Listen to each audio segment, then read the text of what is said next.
I was sitting here thinking, and I was envisioning a burning fire in a wood stove.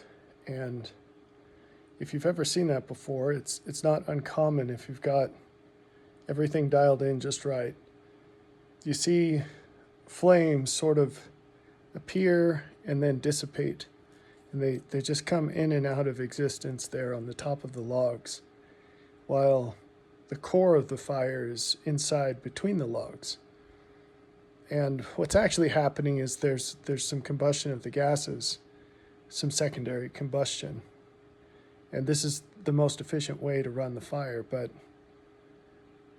I was thinking about how in life, so often we misprioritize things. And if you're burning a fire, you're doing it for heat. You want the fire to be roaring. And it'd be easy to think something like, well, flame is good. Flame equals heat. Heat is what I want, and that's what we need to do. But the fact is that not all flames are equal. And when you're running the fire, actually what you need to do is preserve that core fire. That core fire is what's generating the wisps that come and go on the top. The wisps don't actually produce near as much heat as the core fire does, even if it's what's most visible as you're looking at the fire from the outside.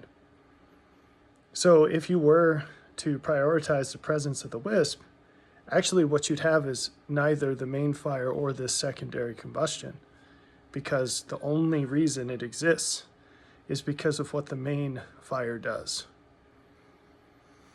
There are so many things in life that can't coexist. It's shocking, actually. I think this significantly exceeds what most people realize. For most people, there's an expectation of many things co-occurring that cannot co-occur. And one of the reasons for the confusion is that there are an awful lot of these wisps in life. And we get tricked into thinking that if we've seen it, it must be maintainable. And the fact is that so many things in life are only ever intermittent. They're only ever intermittent. They come and they go. And if you try to optimize on them, you're going to end up with far less of that and everything else that's more important. This is a property that's true, and you are going to see it everywhere if you look. So rather than just, if I list examples of this, I know what's going to happen is that people won't apply it in various other situations. It's a universal property. So this is why it's so vitally important to have a life plan. Even if you want to skip over that, you don't want to look into that, I've made videos on it, you don't want to think about it, whatever, cutting right to the chase of how this applies, you have to think about everything in terms of priority. And you need a universal top priority. You need, in your mind, you need a way of saying, I can order everything in my life from most to least important, and it's not situational.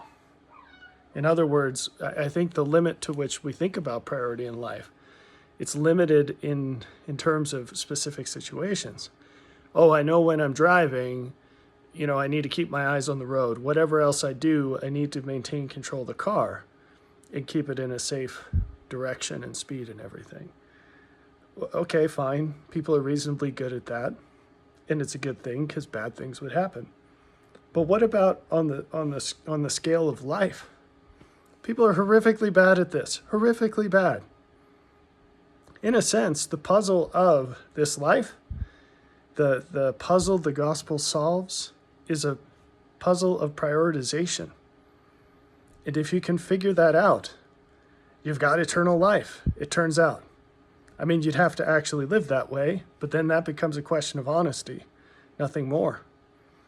Isn't that funny? You can think about that and try to figure out the elaborated version of it. But the gospel puzzle, it's a puzzle of prioritization. If you haven't figured out, the only other thing you have to solve is honesty. Because you have everything you need to do and every sufficient reason to do it. Isn't that funny? Now, that being said, that prioritization, it is going to shift as you learn more, not situational. You don't say, oh, I woke up today and I don't feel like this or that, therefore my priorities have shifted. No. That's just based on value. It's not based on just how you feel right now. It's a much bigger picture than that. That's why it's powerful. But as you go through life, you're going to learn things. And what you learn includes what cannot coexist. You might think, oh, you know what I love the most in my life is going to my church. Everybody's so great. It's the best. It's core to who I am and what I do. And then as you cruise through life, maybe, oh, now I'm giving you an example, which I said I wasn't going to do. As you cruise through life, you might find that there's some conflict between what you really want out of life and church. Like, I don't know, getting to know Jesus actually and living like him. That might be hard to do in your church. And so you're faced with this conflict, and what do? You have to choose the most important thing. Jesus talks about this in Matthew 23.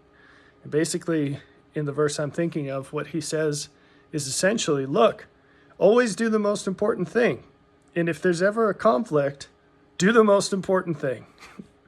Do everything that's good, but whenever there's a conflict, go with what is best. It's pretty simple, right? And the examples abound in relationships and jobs and in just, how you handle your day. Every little thing. You need to have a prioritization. That's the key.